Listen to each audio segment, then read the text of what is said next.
Assalamualaikum warahmatullahi wabarakatuh. Waalaikumsalam wabarakatuh. A'udzubillahi minasyaitonir rajim. Bismillahirrahmanirrahim. Alhamdulillahirabbil alamin. Asyhadu an la ilaha illallah wa asyhadu anna Muhammadan abduhu wa rasuluhu la nabiyya ba'da. Allahumma shalli ala sayyidina Muhammad wa ala ali sayyidina Muhammad. Ibadallah, ittaqullah, ittaqullaha tuqatih, wa la tamutunna illa wa antum muslimun. Faqala ta'ala fi kitabil karim, a'udzu billahi minasy syaithanir rajim. Bismillahirrahmanirrahim. Alif lam mim, dzalikal kitabu la raiba fihi hudan lil muttaqin. Surah Al-Tanzil.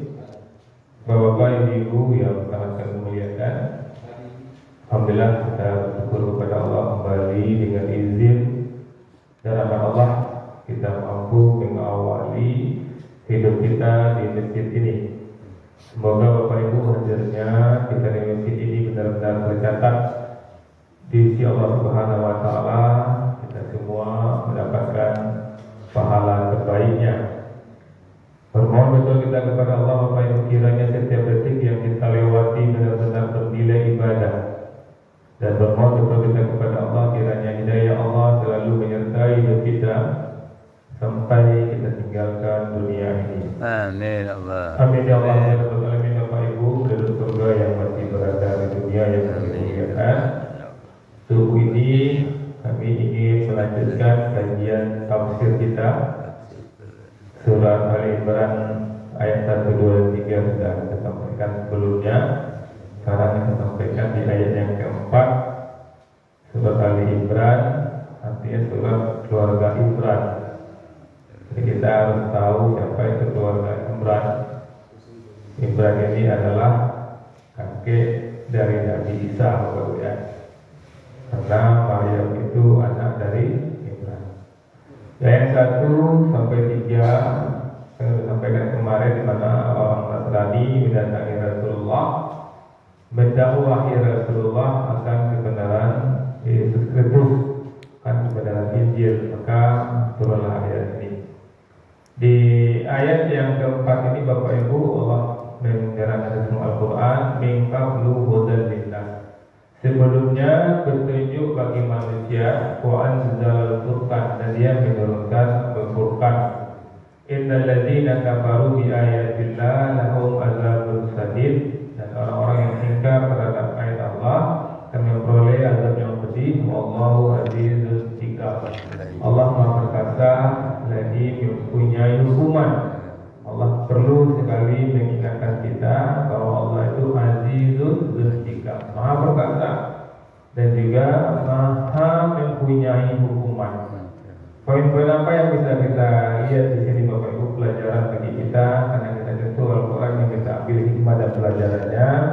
Sebelumnya sudah kami sampaikan, yang pertama keterpaduan wahyu sebagai petunjuk. Jadi ketika Al-Quran datang, maka Al-Quran itulah menjadi petunjuk bagi kita. Amin. Dan ayat satu kita suci sebelumnya hanya sebagai ilmu, sebagai sejarah bagi kita, tidak lagi petunjuk.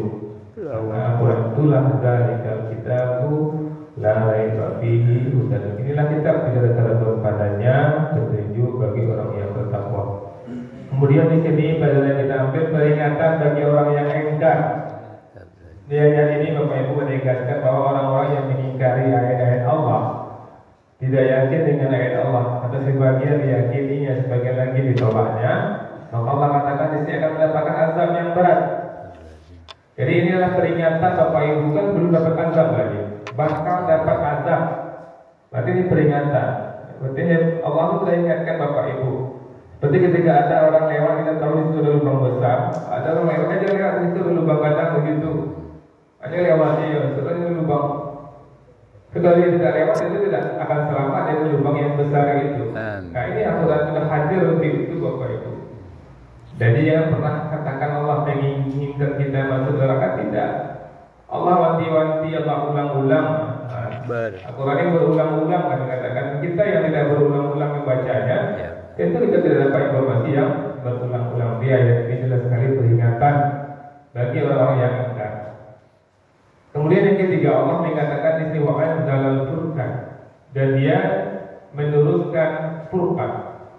Jadi Al-Quran itu berbeda antara kebenaran dan kebatilan. Sebutan Al-Quran atau Al-Quran menegaskan fungsi kitab suci ini untuk memisahkan yang benar dan yang salah. Ini mengajarkan kita pentingnya menjadikan Al-Quran sebagai acuan utama, acuan utama dalam menilai tindakan dan keputusan kita. Di ketika rapat, ketika mengambil keputusan apakah pribadi, Al-Quran acuannya. Awak ini kok diundang di orang jam 2 wali lewat 5. Waktu zuhur masuk jam 2 wali lewat 4. Itu nggak didiskusikan lagi. Karena jelas di sini Al-Quran acuan kita. Apabila ada panggilan hayya 'alas salat, panggilan hayya 'alal falah, tinggalkan panggilan lain, tinggalkan undangan lain. Maka sampaikan kepada dia yang undang, maaf, aku insya Allah datang. Mungkin aku datang sebelum itu, waktu sesudah itu. Dan sampaikan kepada yang undang. Dan tidak ada diskusi di sini. Karena Al-Quran sebagai acuan utama kita. Misalnya sekarang ini nikah jam 2 siang, jam 2 siang nikah. Pakai make-up 3 jam dulu, punya udah siap make-up. Itu acara itu. Di jam sabale lah dan suatu bagi make-up itu dua. Al-Quran acuan utama kita dalam make-up yang ketik saya kalau tak ada jadwal salat ambo. Ada panggilan hayya sholat, ada panggilan hayya falah yang berkorbankan. Ampun datang korbankan itu. Yang kemudian Allah sampaikan di sini apa? Kekuasaan Allah mutlak. Ya Wallahu azizun tikam. Allah gambarkan Allah maha perkasa. Maha perkasa Allah itu Bapak Ibu. Maha pemberi hukuman tikam. Ini mengajarkan kita bahwa kekuasaan Allah tidak terbatas. Sehingga kita harus selalu bertakwa dan sadar akan konsekuensi perbuatan kita. Harus selalu bertakwa Bapak Ibu. Setiap detik bertakwa. Kenapa? Karena setiap detik bakal berakhir hidup kita. Kita hitungan kematian kita hitungan detik Bapak Ibu. Ya, pelajaran luar biasa bagi jemaah Masjid Iman dengan kematian Buya Epi dan Buya Don itu Bapak Ibu. Ya, kita tahu kan Buya Epi Santoso di awal khatib tetap di masjid kita, Ustaz Asridon juga di awal khatib tetap di masjid kita. Jadi Buya Ustaz Epi Santoso ini setelah kegiatan dia buka biro umrah Bapak Ibu. Dan Buya Asridon ini dia buka toko bangunan 2 bulan ini. Kan Buya Asridon ini dekat toko bangunan itu dia buka toko bangunan namanya Bintang Bangunan. Selain dia buka toko bangunan, dia juga berkolaborasi dengan Buya Epi. Sama-sama memasarkan produk umrah Buya Epi Bapak Ibu. Dan di Januari ini mereka akan pergi umrah Bapak Ibu. Dan spanduknya kan itu spanduk Buya Epi sama Buya Don ada di rumah Buya Don. Hari Jumat pagi Buya Epi meninggal dunia.